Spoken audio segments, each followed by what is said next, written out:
Hello बच्चों, चलिए प्रश्न को पढ़ते हैं।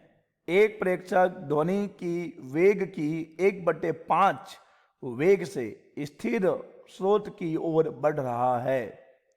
स्रोत द्वारा उत्पन्न ध्वनि की तरंग दैर्घ्य व आवृत्ति क्रमशः लैम्डा और एफ है।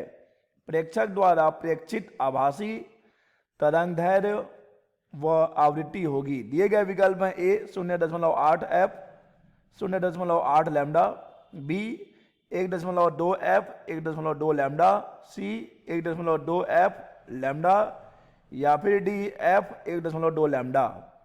तो चलिए बच्चों, सबसे पहले हम लिख लेंगे मूल अवधारणा। मूल अवधारणा जिस पर कि यह प्रश्न आधारित है।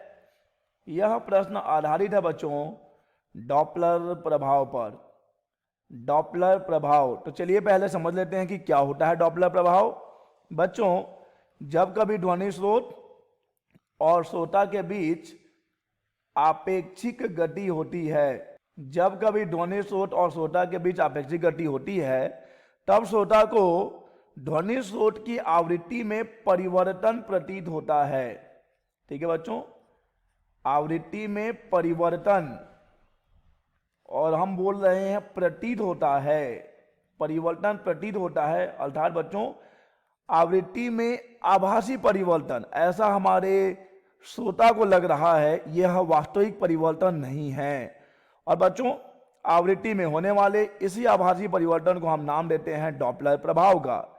मान लीजिए कि ध्वनि का जो स्रोत है वह न्यू आवृत्ति की तरंगें उत्पन्न कर रहा है और इन दोनों के बीच एक आपेक्षिक गति है। मान लिया कि इसकी चाल Vs है, इसकी चाल Vo है, और ध्वनि की चाल सदैव ध्वनि स्रोत से श्रोता की ओर ली जाती है।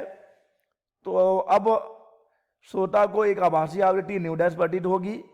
तो बच्चों हम जानते हैं कि न्यू डैश बटे न्यू का जो अनुपात होता है, अर्थात आभासी आवृत्ति और वास्तविक आवृत्ति का जो अनुपात होता है बच्चों, उसका सूत्र होता है श्रोता के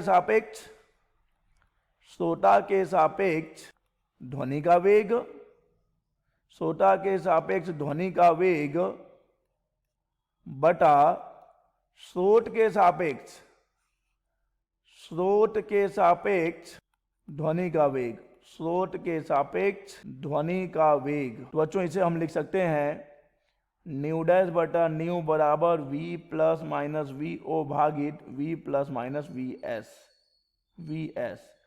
तो चलिए बच्चों, इसी सूत्र की सहायता से, इसी मूल अवधारणा की सहायता से हम दिए गए प्रश्न को हल करेंगे।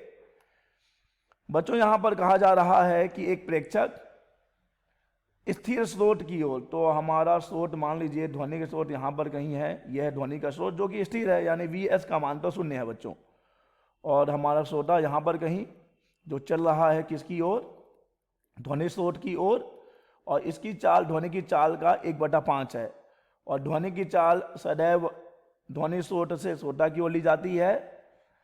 अब यहां पर आवृत्ति f है और तरंग दैर्घ्य लैम्डा है प्रश्नानुसार। तो बच्चों हम मान लेते हैं कि श्रोता को जो आवृत्ति प्रतीत हो रही है वो f डैश है। तो यहां से f डैश बटे f का मान हो जाएगा Vo भागित Vs। अब देखिए बच्चों, हमें निकालना है, यहां पे जो अंश में रहता है वह है ध्वनि का वेग श्रोता के सापेक्ष। तो यहां पर देखिए ध्वनि का वेग और श्रोता दोनों विपरीत दिशा में चल रहे हैं, तो अगर हम इनका आपेक्षिक वेग निकालेंगे तो हमें इन दोनों को जोड़ना पड़ेगा, और यहाँ पे तो इनका कोई महत्व ही नहीं है क्योंकि ये तो स्थिर है बच्चों। यानी हमें सूत्र मिल गया एफ डैश बटे एफ बराबर v प्लस वी ओ बटे वी, और यहाँ पे वी ओ का मान भी है v/5। चलिए मान रख देते हैं, तो हमें मिलेगा एफ डैश बराबर एफ v प्लस v/5 और बटे v। चलिए हल करें, तो एफ डैश बराबर एफ, ये हो जाएगा 5 एकम 5 और 6v/5 और एक v नीचे पहले से है, तो v और v की कहानी खत्म हो गई। बच्चों जब हम 6/5 करेंगे तो हमें मिलेगा 1.2 एफ। अतः बच्चों जो आभासी आवृत्ति है वह कितनी है, जो आवृत्ति प्रतीत हो रही है वो कितनी है, 1.2 एफ है। और बच्चों अगर हम बात करते हैं तरंग दैर्घ्य की, तो हमें पता होना चाहिए कि तरंग दैर्घ्य में परिवर्तन नहीं होता है, तरंग दैर्घ्य में परिवर्तन नहीं होगा। यानी कि हमारे श्रोता को देखिए आवृत्ति कितनी प्रतीत हो रही है 1.2 एफ, और तरंग दैर्घ्य तो लैम्डा ही मिलेगा। अतः बच्चों सही विकल्प हो जाएगा सी 1.2 एफ और लैम्डा। आशा करते हैं बच्चों आपको यह प्रश्न समझ आया होगा। धन्यवाद।